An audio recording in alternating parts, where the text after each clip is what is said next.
Fuck. Alright, you guys we're having a good time, right? Yeah! We're gonna keep things going right now. I'm very excited this man is back in the room. Please give it up for Xander, ladies and gentlemen. Let him hear it. Let's go! What's going on? What's your name, man? Don't do it. What's your name, champ? Big guy. What's your name? Joe. Joe? Man, that's actually my name. Joel Alexander Hobson. Joe. How you doing, man? Good, man. Ask me how I'm feeling. How you feeling, Joe? With my goddamn hands. Fucking A! Yeah, man. Little yellow bird with a little yellow bill. He landed on my windowsill.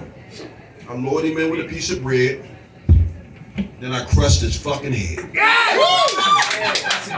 The moral of this story is, if you want some head, you need some bread.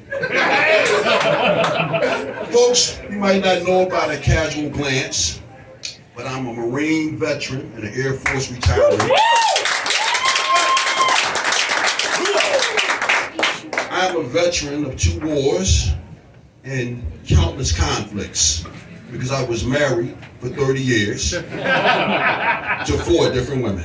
Oh man, listen, man.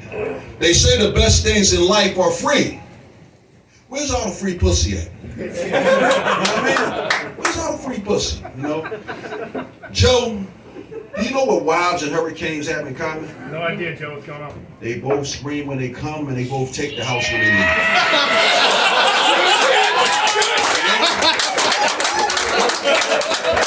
That's real shit, man. That's real shit, man. Let me tell you guys something, man. On a serious note. Folks, there's nothing like good food, good music, and good sex. Let me tell you something. Good food will bring tears to your eyes. Man, especially if it's spicy. And good music, a good love song, that'll get a tear out you every time. And for me, folks, the very first time that I had really, really good sex, I cried my eyes out sometime later, man, because I found out that I had gonorrhea. Yeah, man. It's something else, man. What's your name, old man? You, sport. What's up? What's your name? Mike. Big Mike. Mike, let me ask you a question, sir. Yeah, what's up? When was the last time you told a really good lie, man? Come on, Mike, with that shit, man. You look like a lying-ass dude.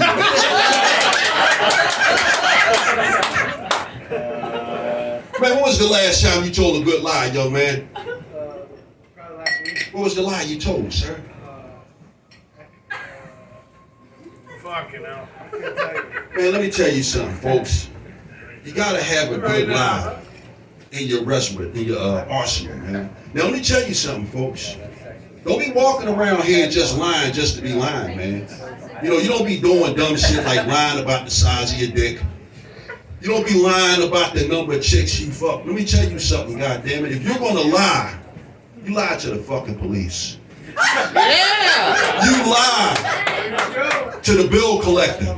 Yeah. God damn it, you lie to your husband or your wife. But you don't be just lying, just to be lying. Let me tell you something, folks. I was on my way up to an appointment, man, up in Willow Grove, Pennsylvania. And because I'm a black man, I was running late. And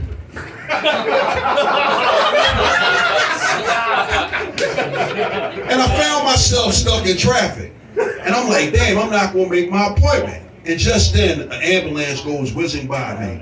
And I thought it would be a good idea to fall in behind this ambulance. And I was making great time until I looked in my rearview mirror and I seen a policeman behind me. And he was like, pull it over. So as I'm sitting on the side of the road, the officer walks up to me and he says, buddy, you better have a damn good reason why you were riding behind an ambulance like that, or I'm gonna run you in. I said my wife is having a baby. Right away, the cop said, oh my God, I'm sorry, sir. We have to catch up with that ambulance. We have to get you up to that hospital. I said, officer, you goddamn right, we got to get up to that hospital because I had a vasectomy and I don't want that bitch putting my name on that person. Yeah, man. Any birthday people in here, man? Anybody had a birthday recently? Any birthday people? Birthday people, clap it up. Nobody in here had a birthday? Jesus Christ. Christ, man. Listen, let me tell you something. I had a birthday, man, a couple of weeks ago. And my sons, they showed up at the house. I got 3 of them, the bastards. And my eldest son says to me, he says, Pop, listen, man, I know it's your birthday.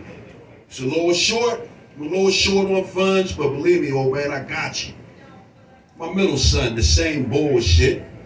And my youngest son followed up with the same thing. Pop, listen, man, as soon as I get paid, I got you. I said, guys, let me tell you something, fellas. I said, don't worry about it, man, because I know what it's like for your funds to be tight. Because I was a young man, and once upon a time, it was so tight for me. I never married you guys' mom. Right away, my eldest son said, damn, Pop, how could you do a thing like that? My middle son said, Pop, do you have any idea how irresponsible that was? And my youngest son looks at me and says, Pop, do you know what that makes us? I said, yeah, and some cheap ones too.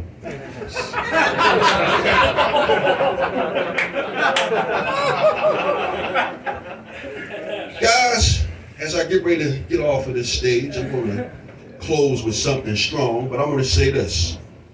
Folks, I have a YouTube channel. I direct and produce boxing documentaries, a total of 7. Now, my experience comes from getting in those Philadelphia boxing rings and throwing fists. And once upon a time, believe it or not, old 54-year-old Xander was 17-year-old Xander.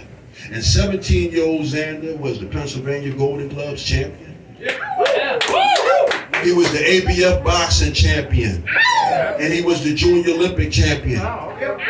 And my last fight, folks, my very last fight in the amateurs, right before I turned pro, was against the great Bernard, the Executioner Hopkins. Do anybody in here know this man? I remember that fucking name. I remember that fucking Bernard Hopkins, former middleweight champion, 20 title defenses, 3 times light heavyweight champion, was standing across the ring from me.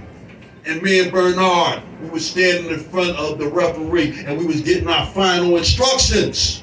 The referee looking at both of us while he's talking, he said, listen guys, I want a nice, clean fight. Now before you go back to that corner, I want you guys to touch gloves. And when you touch gloves, you go back to the corner, and when that bell rings, I want you to come out fighting. Folks, let me tell you something. When me and Bernard Hopkins touched gloves, he said something to me that I will never forget into this day. Just as we touched gloves, Bernard said, good luck and good night. that fucking mentality shit. So when I woke up, right? I was back in the locker room. And I turned to my coach. I said, Smiley, what the hell happened out there? He said, Xander, listen, man, it was the damnedest thing. I never saw anything like it in all my years of boxing. When Bernard told you good night, you fainted. Folks, thank you very much for your time.